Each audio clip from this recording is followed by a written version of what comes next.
Okay, and compliments of the day to everybody. Today, I want to bring to you a summary of what has been happening around HAC Watch and also some other health and safety platform. This will serve as a kind of an update what has been happening in the previous week from 1st of April till date. First, let's go to what happened on the HAC Watch platform. That is the HAC Watch group. Within the week, there was a discussion that came out, and the discussion was a job of 1 million naira, but it comes with a toxic boss, or a job of 400,000 naira with a decent boss. Which would you choose? That was the question that was posted on the group that was meant to be discussed. People gave different views in which I'm going to highlight. You may also have your own view, which you may feel free to drop it in the comment section. Let me run through the comment that people made. Okay, the first person said, I'll go with 400,000 naira with a decent boss. This was the reason. Good mental balance is the goal. That means believe that good mental balance with a lower pay is better than having a very outrageous pay but you don't have a good mental balance. Okay, some other person said a toxic boss itself is an hazard to employee. It's an hazard. That means the toxic boss is on its own able to cause damage, much damage, much damage. The next person said, go for the 1 million. Study the boss and find a way with him or her. There's always a way. Maybe, maybe it may still work. It may still work. This other person said, there's no need. Okay, what it means I will go for the 1 million. He said for every toxic there is a detoxifier. That's funny. I'll find his detoxifier and give it to him and collect my 1 million. I beg anyone leaving a 1 million job because his boss is toxic should refer me immediately. That was funny. He says every toxic boss has a detoxifier. Okay, next person said even the best companies have toxic bosses and colleagues. Not even boss now, and colleagues. You should have the maturity to handle different groups of people, including the toxic ones. Having that ability will take you a long way to success. Nothing is a smooth ride, my dear. It's actually true, nothing is a smooth ride. That's his take. You may not accept that, but that's his own take. Okay, someone say, knowing your right is one thing. Knowing what law that backs you as an employee is another thing. And how to defend or plead your case is another. So someone believe that knowing your rights, knowing the law that backs you, and knowing how to plead your case can equally help you around when you are working with a toxic boss. The last comment you are going to take is, he said, respect is earned by the value you bring. The way you carry yourself and how you can envisage situation before they happen. The way you maintain your self-esteem, that way, you maintain your self-esteem and worth. And someone said that a toxic boss is not always toxic to everyone. So there must always be a way out. And this person is saying that respect is earned by the value you bring. The way you carry yourself and how you envisage situation before they happen. That way you maintain your self-esteem. That when you have developed a good self-esteem, that you can always go around any toxic. But that was the main point of discussion we had on HAC Watch platform within the week.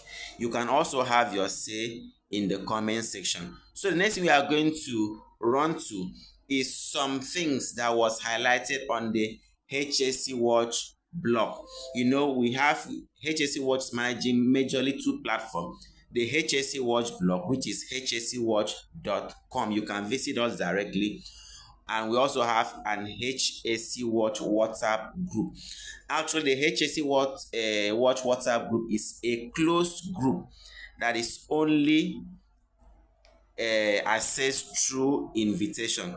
So it's not an open group, since we are trying to maintain orderliness in the group. We don't just open it to everyone, but you can always come around to ask if there is a space for you. So we are going to the next HSC Watch platform, which is the HSC Watch blog. Within the week, we review some of our content, and one of the contents we reviewed was on the topic, what is top management commitment towards occupational health and safety? What is top management commitment over towards occupational health and safety? And we came to say that top management commitment towards occupational health and safety implies that the top management participates directly in matters of health and safety. Let me read it as it is here. The direct participation of the highest level of management in all aspects of occupational health and safety, with the sole aim of achieving the organization best practice in health and safety, is also avoiding legal punishment. So, top management is known to be the main driver of occupational health and safety. So, top management is said to be committed when they participate directly in matters concerning occupational health and safety in terms of decision making, monitoring, evaluation, provision of personal safety equipment, and other things. And we went to talk about the signs that a top management is committed. One is that they will invest time and money into occupational health and safety activities. That's one. They invest time and money into occupational health and safety activities. Two, they will support occupational health and safety plan and procedures. They will support occupational health and safety plans and procedure. Thirdly, they will integrate occupational health and safety professionals into the decision-making process. That is a sign that they are committed. They will integrate the safety professionals into the decision-making process. The other one is that the management staff will lead by example. Other employees, seeing how committed their project manager, their CEO, and other management staff, how they are committed to health and safety, definitely they will follow suit. So they lead by example. They will be responsive to occupational health and safety issue whenever it comes up, and they will prioritize occupational health and safety. So these are some of the signs of top management commitment to occupational health and safety. So you can check around you if this is happening. If it's not happening, that means you need to do something to bring your top management to be committed to occupational health and safety.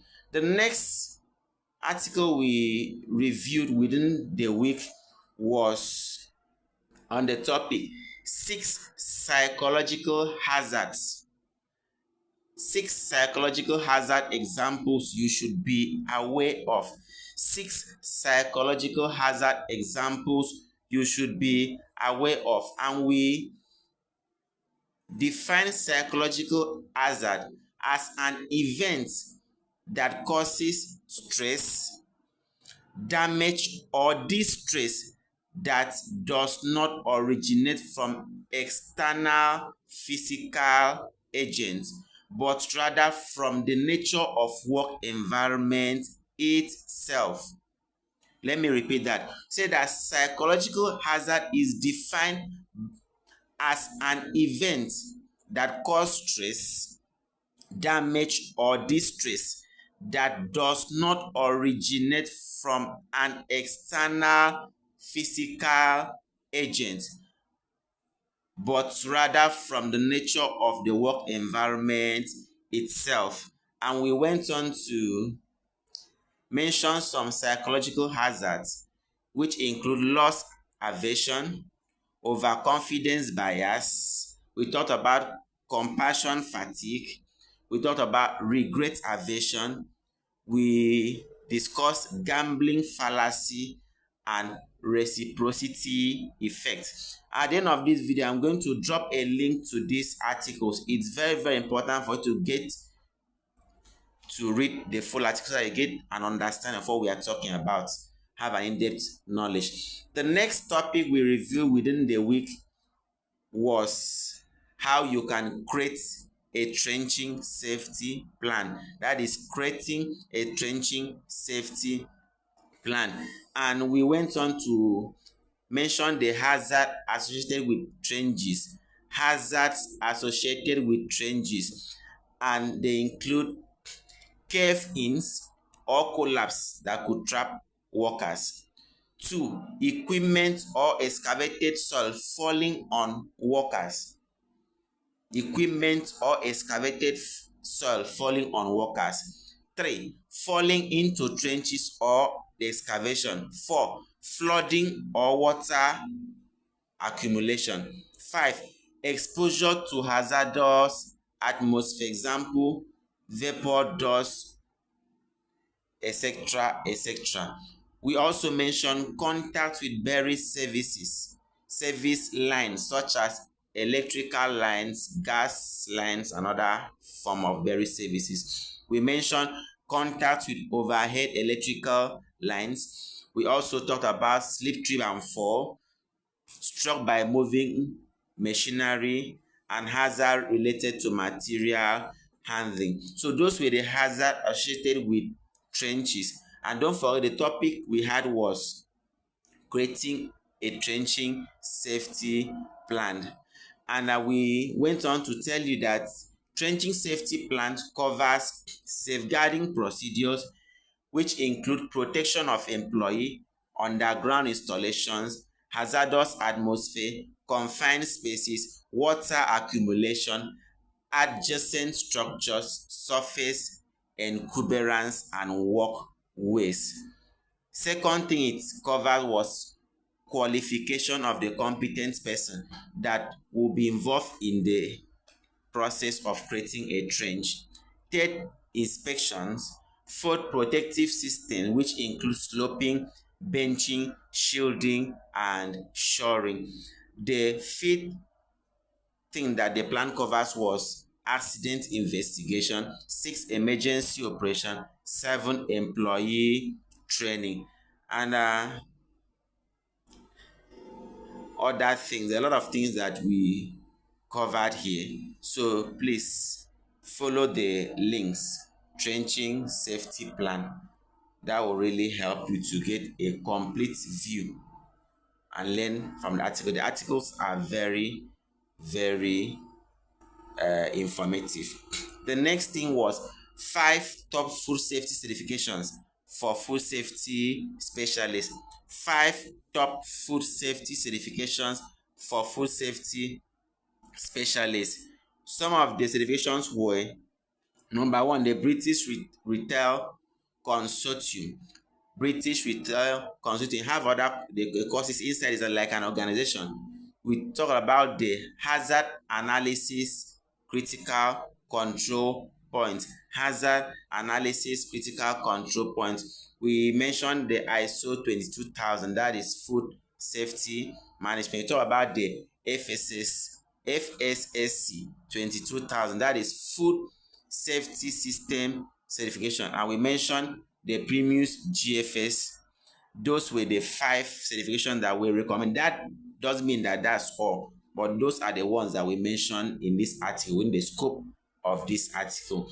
There are a lot of things we covered, so I will drop the links at the end of this video so that you can follow them up. And there were other things that came up in the world of safety that I feel I should share with you.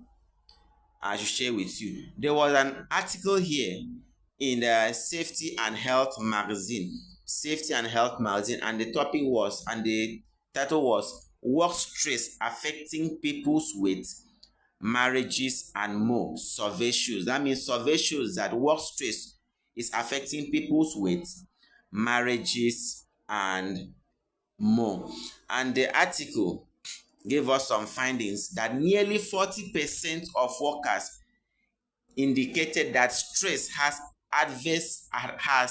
adversely affected their ability to care for their children or family mental health. The next was that approximately 37% said stress has contributed to problems such as substance misuse or suicidal ideation. Imagine that. See what stress can do. And there were some suggestions here. Say Headspace says employer can help workers feel less stressed by number one, encouraging them to set healthy boundaries between work and personal life. It encourages them to set personal boundaries between work and personal life. Two, that should make time in work schedules to support creation of those boundaries. Those are for employers. Should make time in work schedule to support creation of those boundaries. Also talked about creating opportunity for flexibility in and outside of work to help relieve stress. The last was they should offer comprehensive mental health support. Offer comprehensive mental health support. That can only be achieved when you pay attention to your employees. The next thing was a severe lanyard led to fatal fall. That means something cut a lanyard halfway, which led to a fatal fall, which led to a fatal. This was OSHA alert, was OSHA alert. And what they said here that this happened in Washington. He said, prompted by the death of a worker whose fall protection lanyard was severed by an exposed edge as he fell. That means there was an exposed sharp edge that severed, that cut the lanyard, and the person fell. This was so pathetic. So based on this, the advice that employers should, one, inspect fall protection equipment before it's used and cover exposed edges that could come in contact with the lifeline or lanyard. It's not the end just using the lanyard, but every edge that could sever the lanyard should be covered. Two, should make sure the covering or protective material won't move when a lifeline or lanyard slides across it. That the protective material or covering will not move. The protective material that is used to cover the edge would not move if the lanyard slides across it. Thirdly, the limit fall distance or use another control method to avoid lanyard or lifeline contact with edge. Limit fall distance or use another control method. These are for employers. Please, this is very, very important because this was a fatal accident that could have been prevented if some precautions were put in place. The next one was building a successful safety culture. Building a successful safety culture. And one of the ways, these are some ways we'll highlighted here. Let me run through them. Number one was invite feedback from all levels. Don't exclude any level. What an employee, the one that is actually involved in the job, knows isn't from what the foreman knows, different from what the supervisor knows. So involve everybody. Invite feedback from all levels. Secondly, communicate honestly about safety concerns. If I discover that you are not honest about what you're asking me, no need telling you. I tell you today, you don't know anything about it, I will not say it again. So you must communicate honestly. Have apathy towards those people, those your employee. Thirdly, create a safety system, a working safety system, not the one on paper. Fourth and the last, choose to support instead of punish. Choose to support. When something goes wrong, check what went wrong and choose to support. Don't just be sharp fast or fast in punishing. Don't just be fast in punishing. I did not want to make a very long video, but it seems it's getting very long, so I'm going to wrap up the video very soon. Let me just point this. This one is in Kenya. NTSA issues road safety advisory amid heavy rain. In summary, NTSA expressed concern over accidents of motorists driving through floodwater and flooded area. They expressed concern, and I believe something has been put in place. Something has been put in place. He said he highlighted the importance of looking out for vulnerable road users such as children and pedestrians. He also urged drivers to avoid such situations and call on passengers to take responsibility of their safety by speaking out against unsafe driving practices. That happened in Kenya. So that is where I'm going to wrap up for today. So this was brought to you by HAC Watch. HAC Watch. We run a blog, hacwatch.com. You can visit our blog, and all the information that we've mentioned in this video, the link to the full information will be dropped at the base or the description of this video. So do well to watch the video to the end and also read those articles to get full information that are in those articles. Also do well to follow us on all our social handles on YouTube, TikTok, Twitter, Facebook. Anywhere you meet us, we are everywhere. And you can also subscribe to our blog so that we get information as they come. Thank you very much and have a pleasant day.